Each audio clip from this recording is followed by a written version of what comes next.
Second hand is at 2-5 zoom on PokerStars, which is PokerStars' new awesome addition to the mid-stakes heads up pool, and hopefully they're going to change more into making a very tight team and hill system. But PokerStars is really slow to change those things. So yeah, we min open, get a call, flop, better for our range than his range, and this is pretty high in our range in general, so we're going to bet. It's pretty high in our betting range too. We get check raised, very small. We get 3-1. Before we continue in the hand, let's just note that villain over a small sample, 100 hand check raises 30%. Doesn't fold to c-bets ever.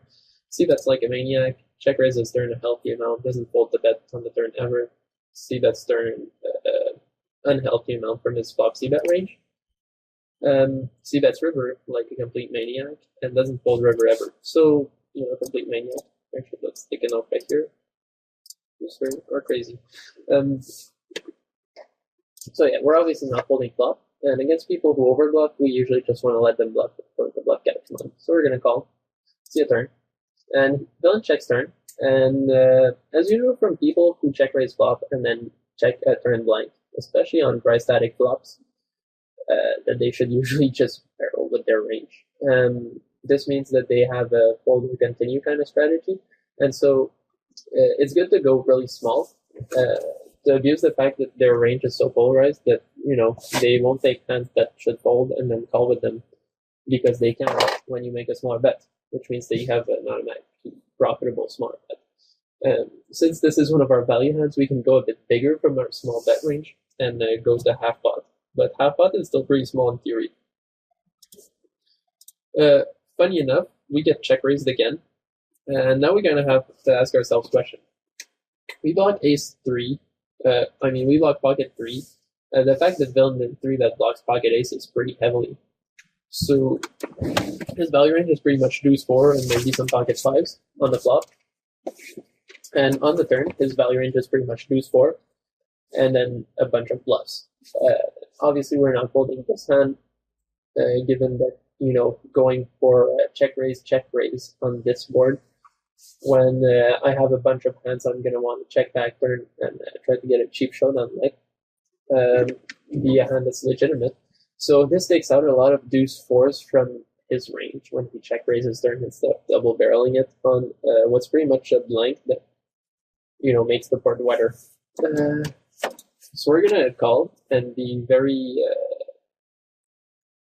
I guess we're going to doubt the legitimacy of this turn check raise pretty heavily. So we get a river 5, which pairs the board, and like I said, I just don't expect villain to check raise, ace 5, pocket 5s. We block pocket 3, and pocket aces is discounted. So he's pretty much out of full houses by this point on the river.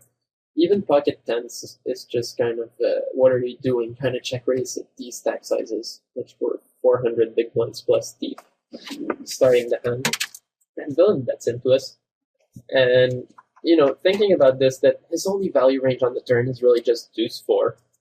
And even then, deuce 4 is W's.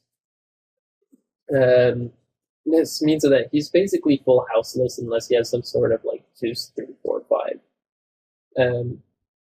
We block, 5, 3, ace 5, and all of these factors considered, we can either bluff catch and hope that he was actually just full of crap on his turn check raise, or we can take the safer route and go for the raise with whatever our range is. This range is just going to put too much pressure on his deuce 4 that's heavily misplayed for it to, be able to call, unless he's just some sort of person who likes putting in 250 BBs with non-nut type hands and double check raise spots. And I basically expect them to show up with full houses never here. So bluff raise river, we can set ourselves a pretty nice price. Just 800 to win 640. That doesn't need to work all too often. And we get a fold. So it's just important to really think things through when you're in non-frequent spots like these. and really think if the villain can show up with a legit range too often, or if he's never going to show up with a legit range. It's very important if you're in villain 7's shoes, when the card improves my range way more than his range, like the 5 does here, to not value that deuce 4, because you're going to get raised by good players.